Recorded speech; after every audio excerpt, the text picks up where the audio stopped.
गल सुन नेड़े हो के काका, तेरा खुलिया होया है झाका। अगे वध के खेड सियासत, चूल्हे विच पवे सियासत। साडा की है, असी ते पहला ही अंदरों बाहरों टुटे हुए हाँ, सब दे हथों लुटे हुए हाँ। हकीम अहमद नईम अरशद होरां दी अवामी शायरी। इत्थे रख न्यूज़ सब वेखन सुनन वाले जियां नूं मुहम्मद साद जी आयां नूं आखदा है। शुरू करदे हां अज दीयां वड्डियां ते सजरियां खबरां। एक होर यू टर्न। इमरान खान ने 16 मार्च ਨੂੰ 33 ਹਲਕਿਆਂ ਵਿੱਚ ਆਉਣ ਵਾਲੀਆਂ ਉਪ ਚੋਣਾਂ 'ਚ ਹਿੱਸਾ ਲੈਣ ਵਾਲੀ ਗੱਲ ਤੋਂ ਰਹਿ ਗਏ। ਉਹਨਾਂ ਪੀਟੀਆਈ ਦੇ ਸਾਬਕਾ ਮੈਂਬਰਾਂ ਨੂੰ ਕਾਗਜ਼ਾਤ ਨਾਮਜ਼ਦਗੀ ਜਮ੍ਹਾਂ ਕਰਾਉਣ ਦੀ ਹਦਾਇਤ ਦੇ ਦਿੱਤੀ।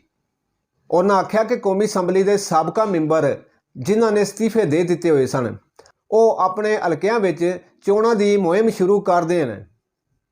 ਚੇਤਾ ਰਵੇ ਕਿ ਪੀਟੀਆਈ ਵੱਲੋਂ ਪਹਿਲਾਂ फैसला किया गया सी कि 33 हल्किਆਂ ਵਿੱਚ ਹੋਣ ਵਾਲੀਆਂ ਜ਼ਿਮਨੀ ਚੋਣਾਂ ਵਿੱਚ इमरान खान ਚੋਣਾਂ लड़न दे।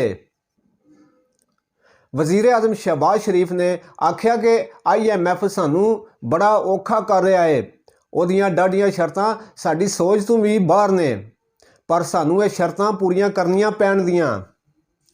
ਪਿਸ਼ੌਰ ਵਿੱਚ ਅਪੈਕਸ ਕੰਪਨੀ ਦੇ ਇਜਲਾਸ ਦੇ ਮੌਕੇ ਤੇ तकरीर करते हुए वजीर आजम ने इमरान खान का नाम ले बिना आख्या कि एक पार्टी का लीडर दहशतगर्दां नूं वसाण लई अगे अगे वे, पर अपने नाल हथ मिलाउण नूं ही तैयार नहीं है। उन्होंने आख्या सूबा केपी दे एक इंची ते भी दहशतगर्दां दा कब्जा नहीं, बस इधर उधर ही फिरदे रहिंदे ने। इन्हां नूं इत्थे कौन लैके आया, ए इत्थे किकण आए ने? काली विच इन्हां नूं इत्थे दा हिस्सा बनाया गया है। कौम इहदा जवाब चाहती है। कौमी खजाने विच घाट। अमरीकी डॉलर 5 रुपये 20 पैसे वाधे नाल 274 रुपये ते 60 पैसे ते पड़ गया है। पाकिस्तान तहरीके इंसाफ के साबका कौमी असैंबली के मैंबरां कोलों पार्लीमेंट के घर वेले कराने लई ऑपरेशन करने का फैसला कर लिया गया है। CDA PTI के साबका कौमी असैंबली मैंबरां कोलों सरकारी घर बदोबदी वेले कराने का इस हवाले नाल CDA डायरैक्टर वालों CDA मजिस्ट्रेट नूं ऑपरेशन विच हथ पवाउण लई चिट्ठी लिख दी। लाहौर विच आंडे असमानी चढ़ गए।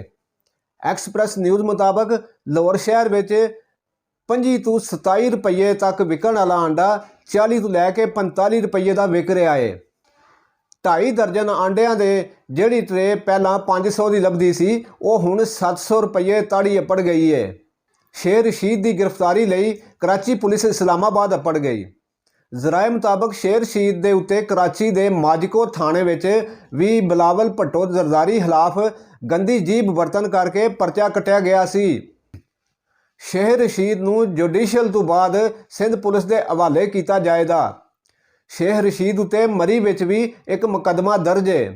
सिंध पुलिस तो बाद मरी पुलिस के हवाले किया जाएगा।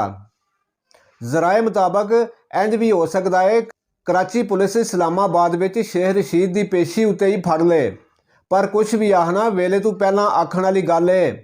शेख रशीद के भतीजे राशिद शफीक ने कराची विच दर्ज होने वाली FIR की तस्दीक करते हुए आख्या सी, असी इस हरकत नूं अदालते लैके जावांगे।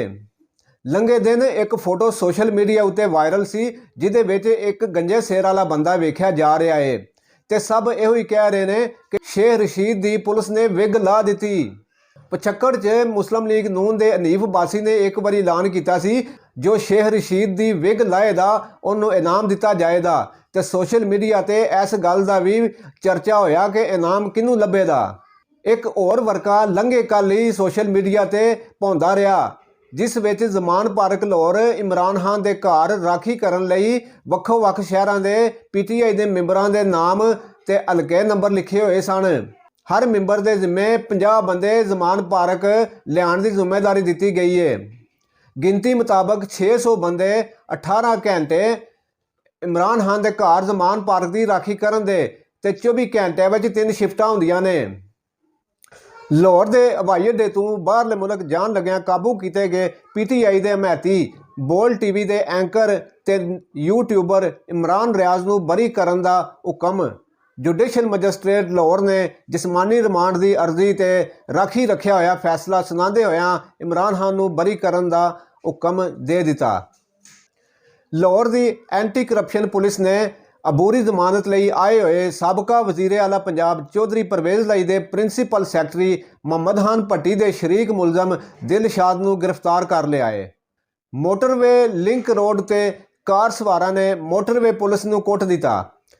ਮੋਟਰਵੇ ਪੁਲਿਸ ਦੇ ਸਬ ਇੰਸਪੈਕਟਰ ਰਫੀਕ ਨੇ ਖਿਲਾਫ ਵਰਜੀ ਕਰਨ ਉਤੇ ਗੱਡੀ ਸਵਾਰਾਂ ਨੂੰ ਰੋਕਿਆ ਤੇ ਤਕਰਾਰ ਹੋ ਗਈ। ਕਾਰ ਸਵਾਰਾਂ ਇਕੱਠਿਆਂ ਹੋ ਕੇ ਅਫਸਰ ਨੂੰ ਮਾਰਿਆ ਕੁੱਟਿਆ। ਰਾਹਗੀਰਾਂ ਤੇ ਪੁਲਿਸ ਨੇ ਮੌਕੇ ਤੇ ਪੜ ਕੇ ਸਬ ਇੰਸਪੈਕਟਰ ਨੂੰ ਛਡਾਇਆ। ਕਾਰ ਸਵਾਰਾਂ ਨੂੰ ਕਾਬੂ ਕਰਕੇ ਪੁਲਿਸ ਦੇ ਹਵਾਲੇ ਕਰ ਦਿੱਤਾ ਗਿਆ। ਗੱਡੀ ਵਿੱਚ ਸਵਾਰ 5 ਜਣਿਆਂ ਦਾ ਤਲਾ ਗੰਗ ਤੋਂ ਹੈ। ਮੁਲਜ਼ਮਾਂ ਨੇ ਸਬ ਇੰਸਪੈਕਟਰ ਕੋਲੋਂ ਫੋਨ ਤੇ 50,000 ਰੁਪਏ ਨਗਦ ਵੀ ਖੋਹ ਲਏ ਸਨ।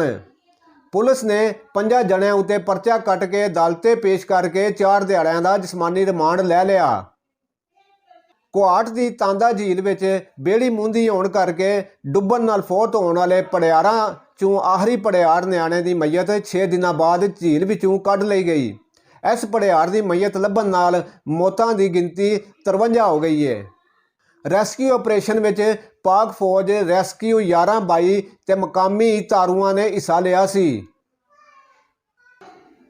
ਮਿਲਦੇ ਹਾਂ ਫਿਰ ਅਗਲੀਆਂ ਖਬਰਾਂ ਵਿੱਚ। ਰੱਬ ਰਾਖਾ।